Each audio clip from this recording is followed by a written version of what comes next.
ሰላም እንዴት ናችሁ? ዶክተር ዮናስ ነኝ። የብርቱካን ሚደቅሳ መመለስ መጽሐፍን እያነበብኩ ነው እና ከዛ ውስጥ አንድ ቅዝታ የምትፈጥር ትንሽዬ ታሪክ ልነግራችሁ ነው የመጣሁት። ይህ እንግዲህ መጽሐፉ መመለስ ይላል። ብርቱካን ሚደቅሳ ወደ ልጅነቷ፣ ወደ ሰፈሯ፣ ወደ ውስጧ ተመልሳለች።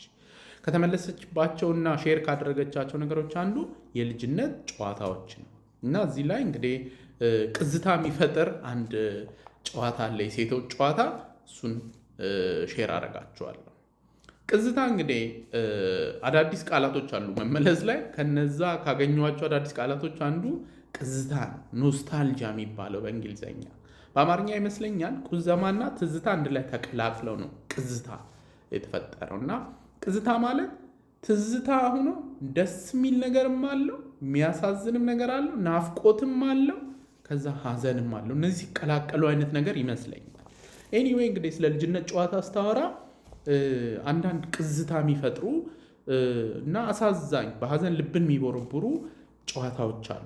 ይህ እንግዲህ እንደ ሀገር ኮሌክቲቭሊ ካለፍንባቸው ኤክስፒሪየንስስ የመነጩ ናቸው እና እንደ ግለሰብ ባናልፍባቸው እንኳን የምንረዳቸው ኤክስፒሪየንስስ እና አንደኛው እንግዲህ ሴቶች በመስመር ሆነው ወደፊት ወደኋላ እየተመላለሱ የሚዘምሩት የሴቶች ጨዋታ ነው። ምን ይላል? ራምሳለ ራምሳለ ይላል። ከዛ ትንሽ ይቀጥልና አለው በመከራ እምባይን ሳዘራ ይላሉ። እምባዬ ሲወርድ አይደለም፣ እምባዬ ሲፈስ አይደለም፣ እምባይን ሳዘራ እና የሆነ አይነት ዲፕ የሆነ ሀዘንን ይገልጻል። ከዛ ላ እነዛኞቹ ደግሞ ይላል ለምን ታዘር ያለሽ አገዳ እየበላሽ። እነሱ አስዩም ያደርጋሉ፣ በቃ በደንብ እየበላች ምናምን ፈታ እያለች ነው። እሷ ግን አገዳም የለኝ ምስኪን ደሃ ነኝ ትላለች። ከዛ ምስኪን ደህና ሆነሽ ምን በልተሽ ታድሪያለሽ? በምላሹ ሳገኝም በልቼ ሳጣም ተደፍቼ ትላለች። ዲስ ኢዝ ቬሪ ፔንፉል ሪያሊቲ። ሃንገር ፔንን ኢትዮጵያውያን እናውቀዋል። በጣም ተደጋጋሚ ረሃቦችን አስተናግደናል እና በቃ አልበላችም፣ ሃንገር ፔን ውስጥ ሆና ተደፍታለች። ከዛ ለምን ይላሉ? ይድፋኝ ይደፋፋኝ ጦማደርሽ ከፋኝ። እና ይሄ እንግዲህ እንትኑን we share your experience like ኢምፓቲን የሚያሳይ ነው። ከዛ ደግሞ ሶሻል ኮንታጀን ይፈጥራል። እንደ ማህበረሰብ አንድ ላይ ሼር የምናደርገው ይሄ እንግዲህ እንደ ፍቅር መግለጫ በሀገራችን ጉርሻ አለ። ሰውን ማጉረስ ምናምን ነገር አንድ ያጣላል ብሎ መድገም።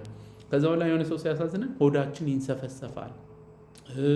ኤኒዌይ ከምግብ ከሆድ ጋር የተያያዙ ብዙ አባባሎች አሉ። ከዚህ በፊት ሰርቼበታለሁ ቪዲዮ እና ኮሌክቲቭሊ ግን እንዴት እንደሚቃኘን አትሊስት የሚያሳይ ነገር ይመስለኛል።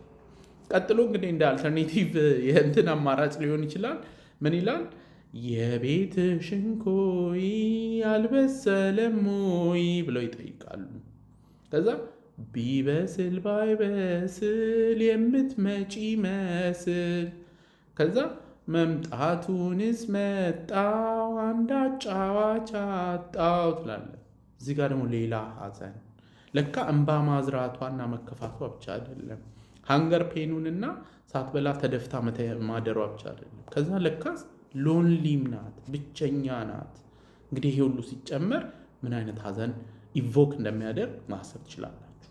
ከዛ መጨረሻ ላይ አንድ አጫዋችሽን ማን ወሰደብሽ ይላሉ። እግዜር በደለኛ አህያ ቀማኛ።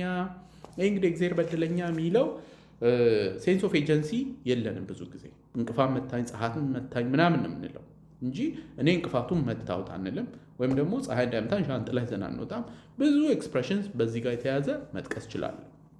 ኤኒዌይ እንግዲህ በሀገራችን ረሃብም ሲከሰት የእግዚአብሔር ቁጣ የሚባሉ የተሰየሙ ነበሩ። እሱንም ያሳያል። ከዛ ቀጥሎ ያለው እግዚአብሔር በደለኛ አህያ ቀማኛ የሚለው አስቆኛል። አህያም እንዴት ነው የቀማው ምናምን የሚለው ምንም አይዲያው የለኝም። ኤኒዌይ በጣም ኢቮኬቲቭ የሆነ ጽሁፍ ነው እና በጣም ተወዱታላችሁ። መመለስን አንብቡት። ኢንጆይ እያደረግኩት ነው ያለው።